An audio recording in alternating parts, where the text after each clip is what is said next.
আসসালামু আলাইকুম, কেমন আছেন সবাই? আজকে সার্বিয়ান ভাষা শিক্ষা পর্বে ৮ নম্বর পর্ব হতে চলেছে। লিটি অর্থ লিচু। সার্বিয়াতে লিটি, বাংলায় লিচু। ইয়াগুদা অর্থ স্ট্রবেরি। সার্বিয়াতে ইয়াগুদা, বাংলায় স্ট্রবেরি। লিমুন অর্থ লেবু। সার্বিয়াতে লিমুন, বাংলায় লেবু। কাতা অর্থ আতা। সার্বিয়াতে কাতা, বাংলায় আতা।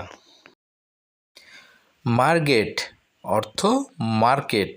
সার্বিয়াতে মার্গেট, বাংলায় মার্কেট। এই ধরনের নিয়মিত সার্বিয়ান ভাষা শিখতে হলে অবশ্যই আমাদের চ্যানেলটি সাবস্ক্রাইব করে আমাদের সঙ্গে থাকবেন এবং বেল বাটনটা অন করে দেবেন। আসসালামু আলাইকুম।